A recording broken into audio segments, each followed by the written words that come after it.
오늘은 엄상희 변호사의 김재규 사형 재판 맡았던 그 대법원장은 그 뒤에 왜 극단적 선택했을까 이야기를 전해드립니다. 자유민주주의를 회복하기 위해서 참여하겠습니다. 대통령 바깥에서 대신한 자유민주주의 하지 않는다. 대통령 바깥에 대신한 이슈책은 계속된다. 지금으로부터 20년 전 일입니다. 2005년 1월 17일 오후 5시 경이었습니다. 80대 중반의 노인이 마포대교의 난간을 힘겹게 올라가 한강으로 뛰어내렸습니다. 유서는 없었습니다. 그 노인은 전직 대법원장이었습니다. 신문들은 그분의 자살 원인에 대해서 노안에서 오는 고통과 우울증 때문이라고 보도했습니다. 그 무렵 언론에서는 안동일 변호사의 인터뷰를 보도하고 있었습니다. 안 변호사는 박정희 대통령 죽인 김재규의 변호인이었습니다. 11.6은 아직도 살아있다. 이런 제목 책 발간한 그는 이런 말을 언론에서 했습니다. 김재규는 유신체제가 곧 박정희이고 그가 없어져야 자유민주주의가 회복된다고 말했어요. 저는 김재규가 그런 말 하는 걸 변명 아니면 자기 합리화증으로 알았는데 시간 지나면서 보니까 그 말이 진실하다고 느꼈어요. 실제로 그렇게 되지 않았습니까? 박 대통령이 산업화 위해서 더 있었으면 좋았을 거다 이런 의견도 있었지만 자유민주주의 회복 위해선 유신체제가 없어져야 한다는 당위성은 누구나 알고 있었던 거죠. 안 변호사는 김재규 재판에서 전두환의 신복이 깊이 관여했다고 폭로했습니다. 그의 말에는 일리가 있는 것 같았어요. 왜냐하면 김재규가 재판받을 무렵 필자는 법무장교로 군복무 중이었거든요. 필자는 우연히 육군본부로 갔던 길에 오랫동안 법무감실에서 근무했던 준이로부터 이런 말을 들었었습니다. 그가 이렇게 말했어요. 무슨 재판이 이런지 몰라요. 법정 옆에서 전두환의 신복이 재판 내용을 듣고 있다가 쪽지를 만들어서는 나보고 재판관들에게 전달하라는 거야. 재판이 아니라 개판이지. 내가 법정 녹음 다 해서 나중까지 남겨둘 거야. 신군부가 재판에 적극적으로 관여한다는 얘기였습니다.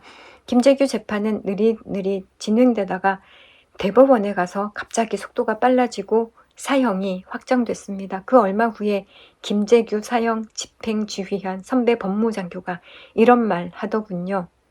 김재규가 마지막 순간에 겁을 먹고 그렇게 떠는 걸 봤어. 엄청 떨더라고. 손에 든 염주가 막 흔들려. 그걸 봤어. 그렇게 한 시대가 정리되는 것 같았어요. 세월이 흘렀습니다. 그리고 전두환 대통령 시절에 대법원장 했던 분이 자살을 한 겁니다. 필자는 법조계 원로인 김희조 변호사가 생존했을 때 그를 자주 만났었습니다. 아버지 또래 나이인 김 변호사는 일제시대 북한에서 소학교 교사 했었고요. 그러다 해방 후에 고시 합격했고 법관 생활 오래도록 한 분입니다. 그분은 법조계 역사를 발굴해서 책으로 여러 권에 담아서 발표한 독특한 분입니다. 재판 뒤에 검은 이면을 정확하게 기록해 두어야 훗날이라도 정치가 사법을 얼룩지게 하지 못한다는 철학을 가졌던 분입니다. 지탄받는 인혁당 사건 담당 판사들은 역사에 얼마나 수치스러운 일을 했느냐 이 말 하는 거죠. 김희조 변호사는 필자에게 그 대법원장의 자살에 대해서도 이야기를 들려주었습니다.